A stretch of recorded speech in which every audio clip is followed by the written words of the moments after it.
안녕하세요. 절대값TV의 명품 PD 한 PD. 올해는 정부가 반드시 집값을 잡아야 되는 시기예요. 자, 왜 그러냐면 대선 일정이 앞에 있어요. 지금 내년 초니까 만약에 올해 시점에 집값을 못 잡는다고 하면 지금 좌파야당 입장에서도 대선에 차질이 빚겠죠. 재집권에 문제가 될 수 있어요. 왜냐하면 지금 가장 이슈가 되는 민생의 문제가 부동산 폭등 아니겠습니까? 주택의 집값의 폭등 아니겠습니까? 그러니까 올해 반드시 집값을 잡아야 되는 시기예요. 정부 입장에서는 그 집값을 잡기 위한 고도의 전략을 짰어요. 왜 안 짰겠어요? 이 정권의 운명이 달려 있는데, 자, 여기서 정치라는 것은 정권을 잃으면 패족이 되는 거예요. 패족. 상대방 정적에 의해서 이제 칼날이 날라오는 거예요. 그러니까 정권을 쥐고 가야 되는 거예요.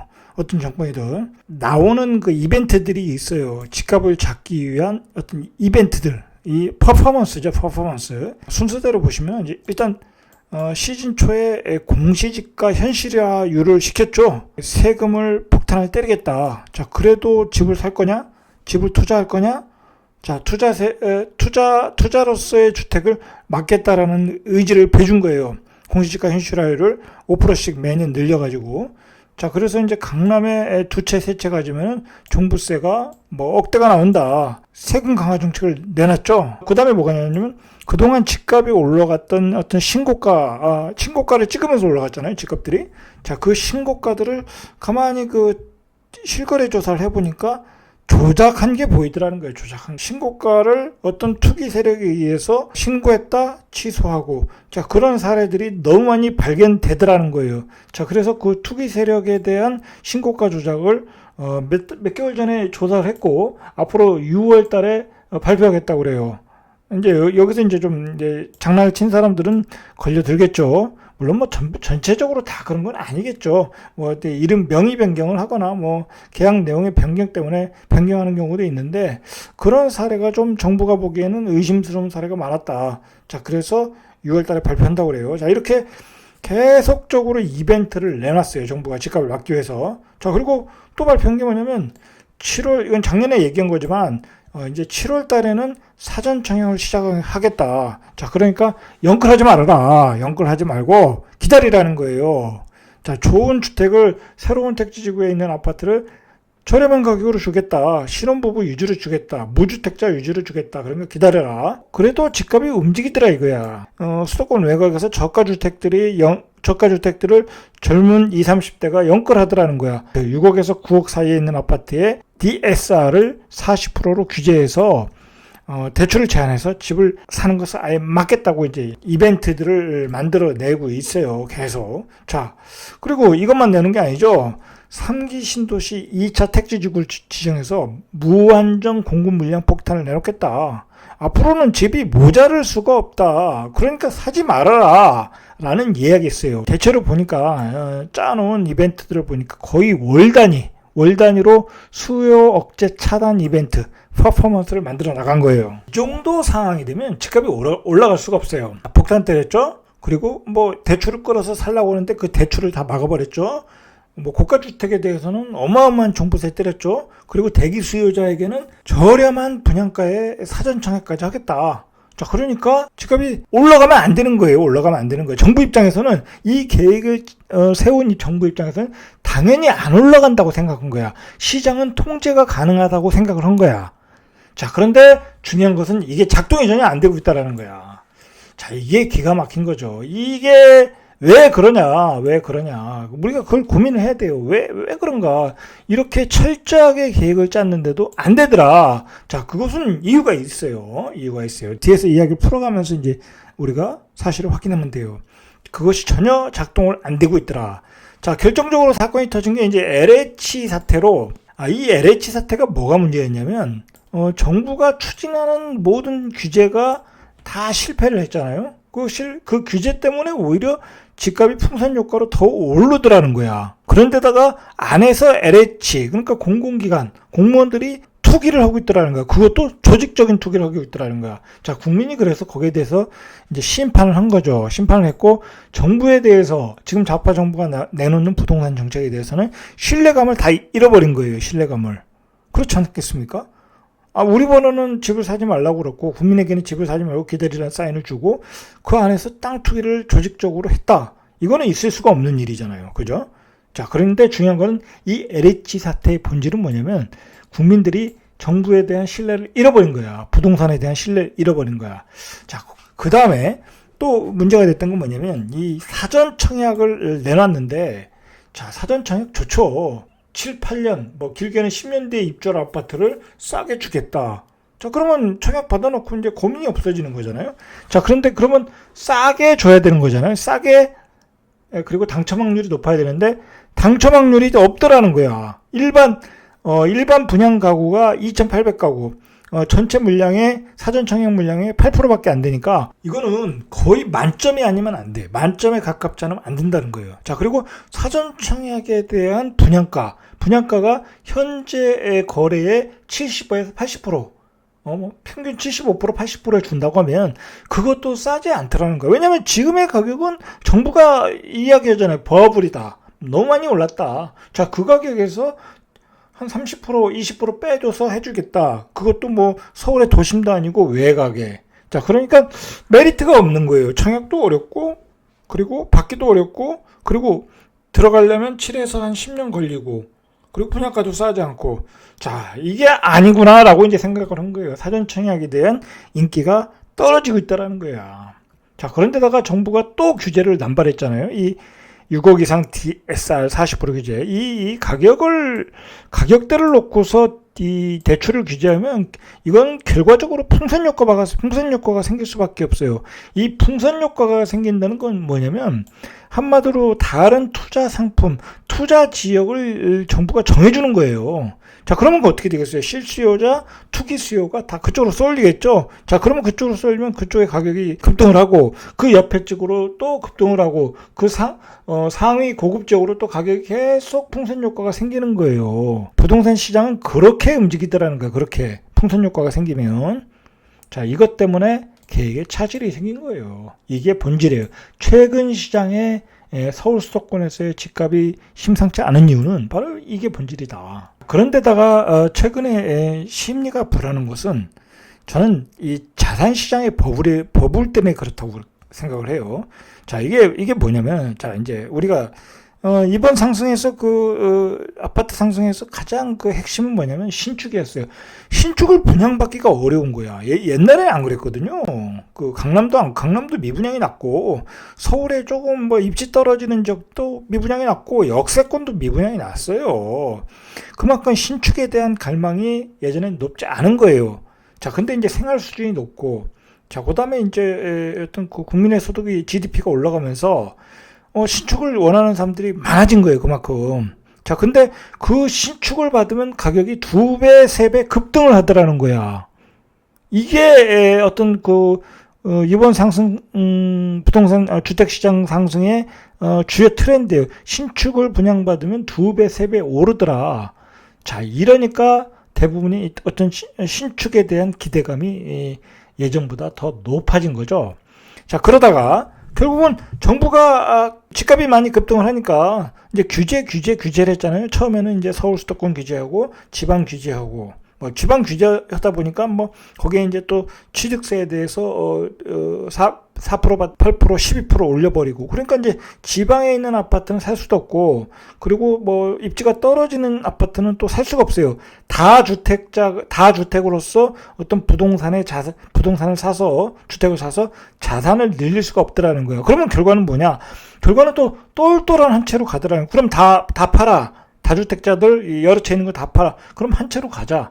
그렇게 해서 똘똘한 한 채에 쏠림 현상이 나오게 된 거예요. 최근의 똘똘한 한 채 현상은 바로 정부의 규제로 인한, 그리고 신축 수요에 대한 어떤 기대. 자, 보세요. 그러면 결과가 이 두 가지 현상을 놓고 보면 결국은 지금의 현상을 우리가 이해할 수 있어요. 신축에 대한 기대와 그 다음에 똘똘한 한 채, 이 두 가지를 플러스하면 결국 뭐가 나오냐면 강남 재건축이 나오는 거야. 강남에 있는 재건축이 신축이 될 물건이잖아요. 딱지잖아요. 신축에 대한 딱지잖아요. 자, 그 다음에 똘똘한 한 채잖아요. 그러니까 강남 재건축이 요즘에 뜨는 거예요. 자, 이게 정답인 거예요. 신축에 대한 갈망과 그리고 똘똘한 한 채에 대한 기대. 자, 그러니까 결국은 공식은 강남의 재건축이다. 제가 작년에 이야기했어요. 작년에 올해의 가장 히트 상품은 강남의 서울을 찍었고, 서울 중에서도 그냥 강남이다. 강남의 재건축이다라고 얘기했던 건 바로 이러한 공식에서 나온 거예요. 자, 그런데다가, 이 정부는 물량 공급 타이밍을 놓쳤어요. 이 물량 공급 타이밍을. 2018년, 19년에 공급을 들어가야 되는데, 자, 그때 뭐라고 얘기했습니까? 공급이 모자르지 않다라고 얘기했어요. 자, 근데 언제부터 공급 얘기를 꺼냈습니까? 상기 신도시가 언제부터 나왔냐고요. 그 시기를 놓치고 그 다음에 나왔죠. 그 다음에 상기 신도시 나온 게 이제 얼마 안 됐잖아요. 그죠? 뭐 2차 신도시까지 발표한, 그러면서 이제 최근에는 또 공급에 대해서 굉장히 무한정 공급으로 전환을 했잖아요. 근데 늦었다라는 거야. 늦었다. 자, 이러한 아파트의 투자 열풍, 뭐 똘똘한 한 채의 열풍, 공급 물량의 현재 유통 공급 물량의 부족. 자, 그런데다가 이러한 부동산으로서 이제 뭐랄까요, 벼락거지가 생기지 않았습니까? 이제 많은 자산의 상승을 만드신 분도 있지만, 투자를 잘해서. 자, 그 다음에 그렇지만, 가만히 있다가 그냥 벼락거지가 된 사람이 많아요. 자, 그리고 이게 이제 세대 간의 갈등이 일어나요. 그러면 20, 30대는 어떤 집을 살 수 있는 능력이 40, 50대보다 없잖아요. 그리고 가지고 있는 자산도 없었고, 그러니까 20, 30대가 어떤 상실감에 빠지겠죠. 소외감에 빠지겠죠. 그런데 그때 코인 시장이라는 게 나타난 거예요. 코인 시장. 자, 그러니까 젊은이들이 다 코인 시장으로 달려가서 광풍이 일어나고 있는 거예요. 자, 그러니까 이 자산 시장의 버블이 생기고 있는 거예요. 이 아파트 시장에서 시작되고, 그리고 코인 시장에서 이렇게 계속 이렇게 연이어서 자산 시장의 버블이 일어나고 있다. 자, 오늘 신문에도 나왔어요. 그 패드 연준에서도 자산 시장의 버블이 커지고 있다라는 건 바로 이건 거예요. 주식 시장도 마찬가지잖아요. 주식도 1,450에서 3,200, 거의 뭐 따블이 더 올랐잖아요. 따블이. 자, 주식 시장도 버블이 생겼고, 그다음에 아파트 시장도 버블이 생겼고, 코인 시장도 버블이 생겼고. 자, 그러니까 이제는 사람들이 뭐가 오른다, 뭐가 뜨겁다 하면 달려가는 거예요. 그 시장으로 달려가는 거야. 왜냐면 하루아침에 1, 2억씩이 올라가 버리니까 안 달려가겠습니까? 코인 시장도 마찬가지예요. 그 코인이라는 것은 알고 보면 그 투전판이잖아요. 아무런 가치가 없잖아요. 가치가 있는지 없는지는 미래에 가봐야 알겠지만, 현재로서는 그 가치를 알 수가 없잖아요. 뭐 사서 이자를 주는 것도 아니고, 그걸 가지고 어디 가서 뭘 살 수 있는 것도 아니고, 제한적이고, 살 수 있는 것은 있지만 제한적이고, 아직은 모르는 거예요. 자, 그런데 뭐가 뜨겁다더라 하면 달려가더라는 거예요. 그러니까 이 정부가 생각하기에는 주택시장의 버블을 막기 위한 완벽한 이벤트와 퍼포먼스 정책을 만들어도 안 되는 이유가 바로 이러한 이유 때문에 그렇다는 거예요. 이러한 이유. 지금의 그 시장은 저금리 유동성으로서 자산 시장의 버블이 엄청나게 만들어지는 어떤 시대예요. 시대. 어쩔 수 없어요. 이런 금리가 없었으니까. 정부의 규제는 뭐랄까요? 그 트리거가 되는 거야. 이쪽을 막아버리면 저쪽으로 가는 어떤 트리거 역할을 하게 됐다. 자, 그러니까 쉽게 심리적인 자극을 받는다는 거예요. 실수요자, 어떤 투자 수요자, 투기 하시는 분들 모두가 어떤 쉽게 심리적으로 자극을 받아서 그쪽으로 집중이 되는 현상을 보여주고 있다. 최근의 현상도 그런 현상으로 볼 수 있어요. 자, 요번에 통계가 나오기를 4주 연속 지수가 부동산 매매 지수라고 그러죠.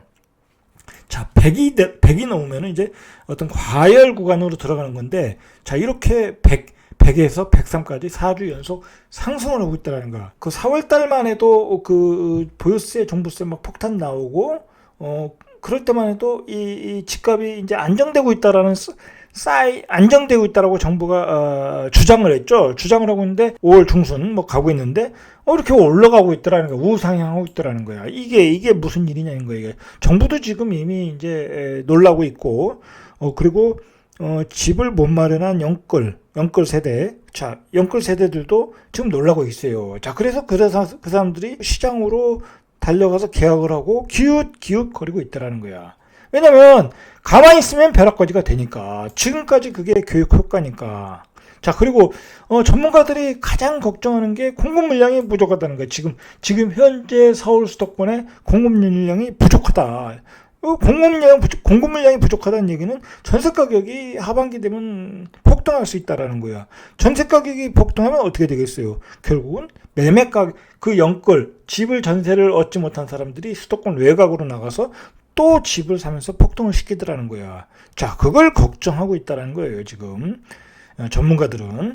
자, 이러한 것들이 다 그 혼합이 돼서 지금 자산시장이 버블을 만들어가고 있다라는 거죠. 자, 그래서 지금 서울 시장에서 문제가 되는 게 뭐냐면 서울 재건축 시장에서 벌써 그러한 징후가 보이더라는 거야. 서울 재건축 시장은 아까도 말했듯이 신축에 대한 어떤 수요와 그 다음에 똘똘한 한 채의 수요가 만나서 서울 재건축 시장. 자, 거기에다가 서울시장 보궐선거를 거치면서 여야가 완화해야 되겠다는 그 정책적인 변화. 자, 그것 때문에 오히려 그게 트리거가 돼서 서울 재건축 시장, 그 강남 재건축 시장이죠. 정확히 얘기하면 강남 재건축 시장이 어떤 그 뜨겁게 달아오르고 있더라는 거예요. 뜨겁게 달아오르고 있더라. 자, 그래서 토지 거래 허가 구역을 부분적으로 지정을 했어요. 지정을 했는데도 서울 아파트 매수 심리가 강해지고 있다는 거예요. 강해지고 있다. 자, 지금 현재 한국 부동산원에서 서울 아파트 매매 수급 지수가 103.7이라고 해요. 아까도 봤듯이 4주 연속 상승을 하고 있고, 자, 지금 서울 재건축 시장에서 가장 핫한 압구정동, 반포, 그 다음에 잠실, 그 다음에 여기 속한 송파 쪽, 자, 이쪽은 벌써 106 평균치를 상회하고 있더라는 거예요.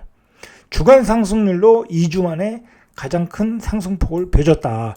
자, 문제는 뭐냐면 이러한 그 강남의 어떤 재건축, 강남 송파의 재건축에서 이 열기가 노도강이라고 그러죠. 자, 노도강을 거쳐서 영등포를 거쳐서 또 6억 이상의 DSR 40% 규제를 한다고 하니까 금강구로 퍼져가고 있다는 거예요. 자, 이렇게 풍선 효과를 재건축 시장의 열기가 서울 전체적으로 퍼져가고 있다. 자, 근데 이게 문제는 뭐냐면 서울만 그런 게 아니라 수도권 외곽의 어떤 중저가 아파트들도 당연히 가격이 급등하고 있는 거예요, 지금. 그게 문제라는 거예요.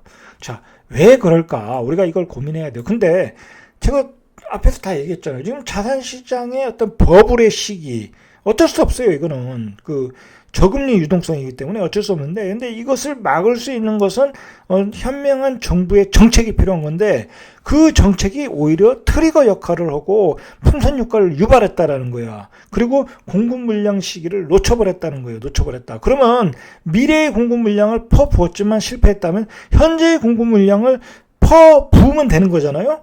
자, 근데 이제 그거에 대해서 우리가 한번 알아봐야 돼요. 자, 그래서 이제 압구정동, 여의도, 성수, 목동 이 4개 지역을 토지 거래 허가 지역으로 오세훈 시장이 지정을 했어요. 자, 그러나 문제는 뭐냐면 재건축 규제 완화 방향은 그대로 완화를 하겠다라는 정책 기조는 그대로 가지고 가겠다라는 거잖아요. 그런 그 방향 때문에 그런 유지에 대한 기대감으로 계속 재건축 시장은 달아오르고 있는 거예요, 지금.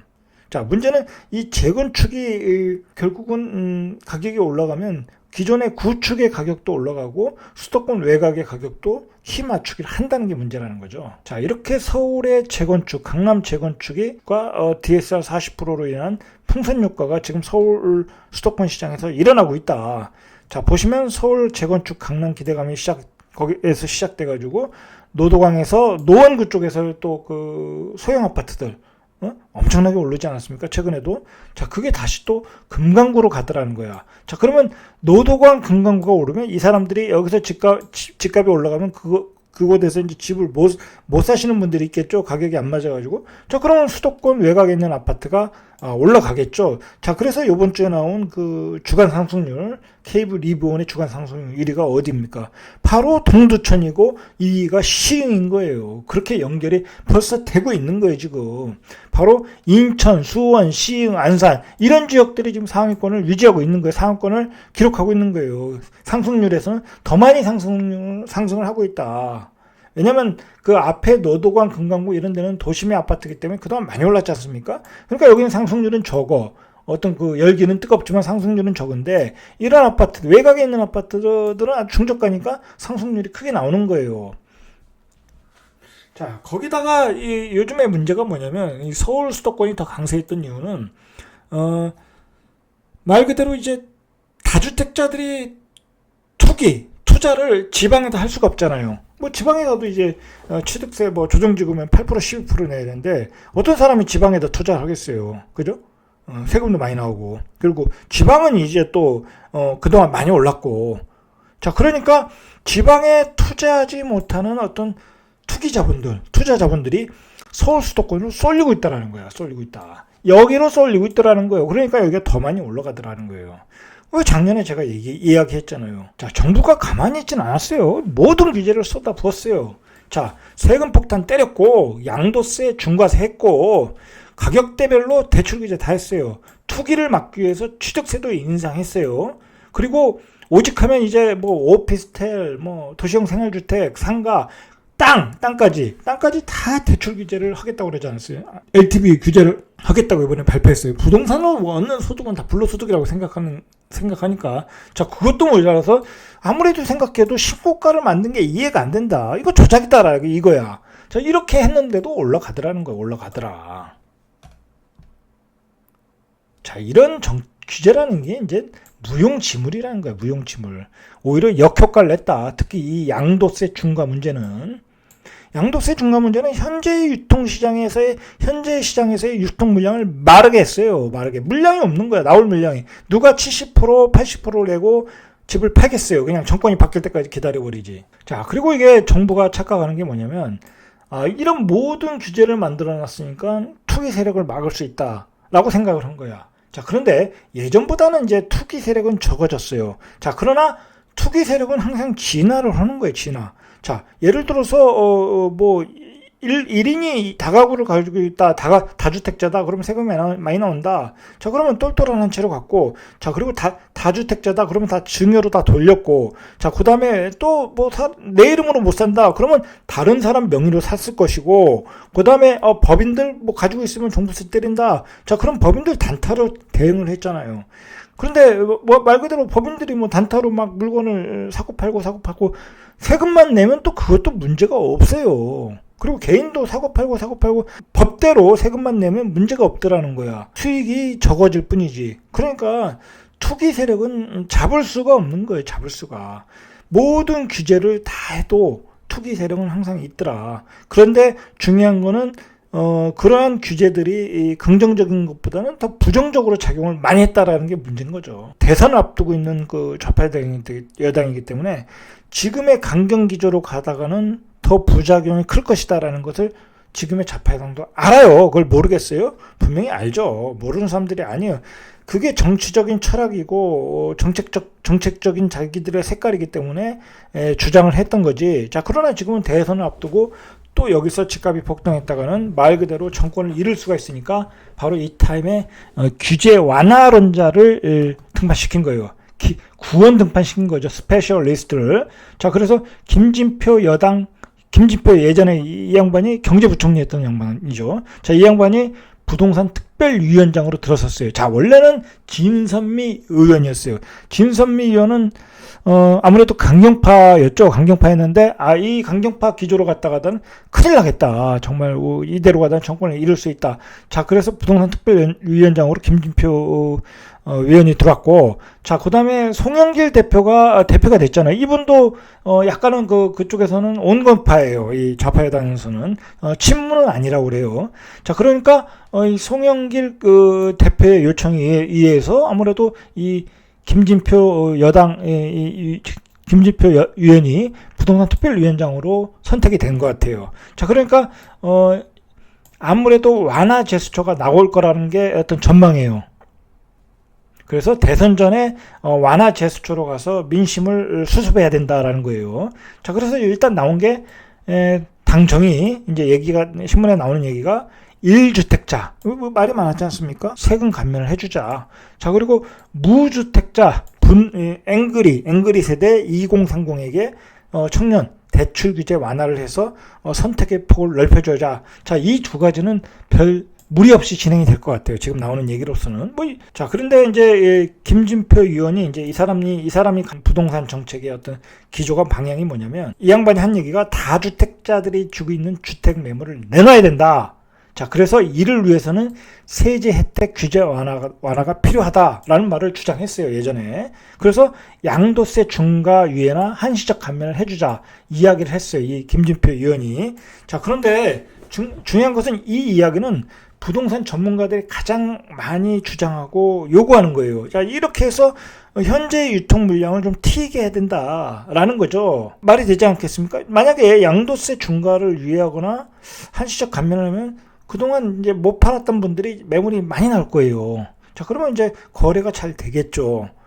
자, 근데 이것을 반대를 하는 그 강경파, 당내 주류가 있죠. 친문 세력은 그걸 반대를 하고 있어요. 지금 뭐 계속 나오잖아요. 그런 얘기 신문에서. 이 사안에 대해서는 강경파와 부동산 특별위원회의 위원장과의 생각은 충돌할 가능성이 많아요.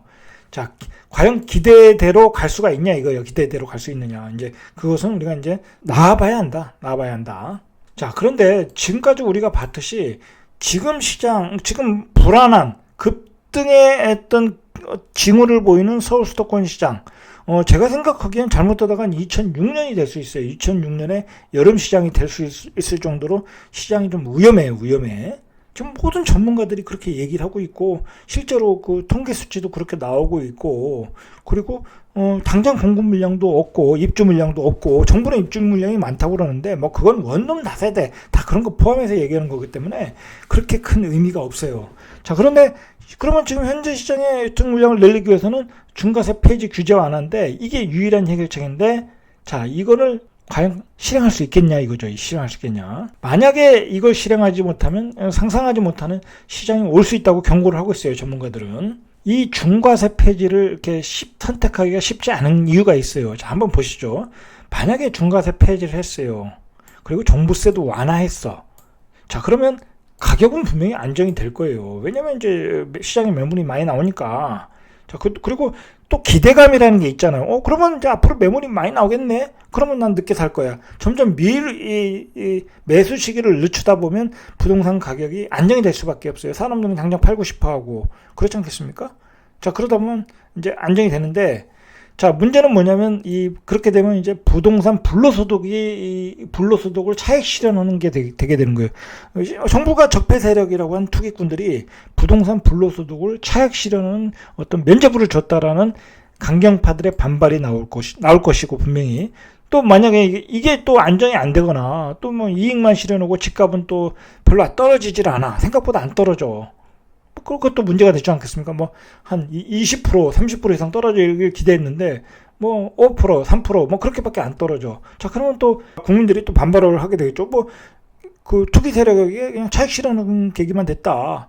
또 싸게 안 팔 수도 있거든요. 그 막상 또 물량이 나온다고 해도. 자, 그러면 강경파들이 반발하고 지지층이 흔들리겠죠. 그 좌파 여당에. 그러면 지지층들이 이탈을 할 수 있어요. 자, 그런데 좌파는 확실한 그 개혁 이미지거든요. 뭐 언론 개혁, 검찰 개혁, 그다음에 뭐 부동산 시장의 개혁, 뭐 그런 거잖아요. 자, 그러면 색깔이 없는 당으로 하나도 개혁한 게 없네. 자, 그렇게 되면 지지층이 이탈할 수 있다라는 거예요. 그만큼 이러한 그 중과세 폐지, 그다음에 종부세 완화는 지금의 여당의 입장에서는 쉽지 않은 선택이에요. 냉정하게 보면. 자, 그래서 제가 전해드리겠지만 이것은 채택될 가능성이 저는 별로 없다고 보는 거예요. 아무리 급해도. 왜냐면 막상 중과세를 폐지해도 과연 집값이 예상한 만큼 뭐 20% 이상 떨어지겠냐 이거야. 그것도 장담 못 한다는 거예요. 지금 좌파야당 입장에서는. 또 실제로 또 그럴 수도 있고.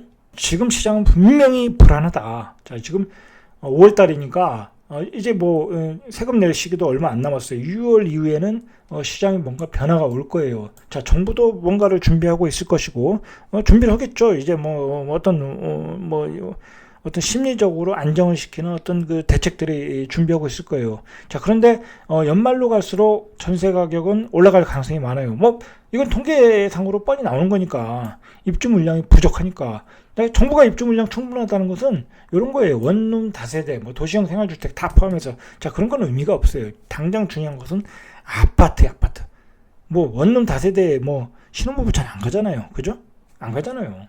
자, 그러니까 정부도 급하니까 이 숫자 통계를 자꾸 내놓는데 이게 별 의미가 없어요. 요즘 같이 SNS가 발달된 시대에서는 그런 건 다 웃음거리밖에 안 되는 거야. 그리고 이미 25번째 대책으로 신뢰를 잃었어요. 그러니까 정부가 대책으로서 뭔가 이게 불안한 하반기 시장을 잡을 수는 없는 거예요. 그러니까 방법은 하나밖에 없어요. 그 중과세 폐지밖에 없어요. 근데 중과세 폐지도 지금 장담을 할 수 없는 거예요. 잘못하다가 지지층이 다 이탈할 수가 있으니까. 자, 이러지도 못하고 저러지도 못하는 상황이 돼버렸어요. 중요한 것은 원칙이죠, 원칙. 자, 가장 원칙은 뭐냐면, 지금의 어떤 시장은 굉장히 복잡해요. 이게 부동산 시장 하나로만 볼 수 없는 게 아니라 저금리 유동성 속에서 자산 시장이 막 버블이 일어나는 시대에 자, 그러다 보니까 빈 V차가 일어나고, 또 그때 맞춰서 주택 물량의 공급이 모자르고, 막 폭등을 하고, 그러다 보니까 그냥 뭐에서 그냥 뭐에서 뭐가 조금만 열기가 뜨거우면 우르르 몰려가는 그런 시장이다 보니까, 그런 시장에서 가격에 버블이 일어나는 시장이다 보니까, 여기다 규제를 놓는다는 것은 한마디로 그런 자산이 버블이 일어나는 시장에 기름을 붓는 격이야. 자, 그러니까 차라리 시장의 기능으로 돌아가게끔 만드는 게 제일 좋은 거예요. 시장의 기능으로. 자, 그러다 금리를 조금씩 올려가면 되겠죠. 자, 투기를 막을 수 있는 장치는 이미 정부가 다 만들어 놨어요. 자, 만들어 놨기 때문에 별 의미가 없어요. 별 의미가 없다. 자, 그런데 중요한 거는 이제 정부가 시장의 기능이 제대로 작동할 수 있도록 만들어가는 그 체질을 바꿔가는 게 중요해요. 계속 규제.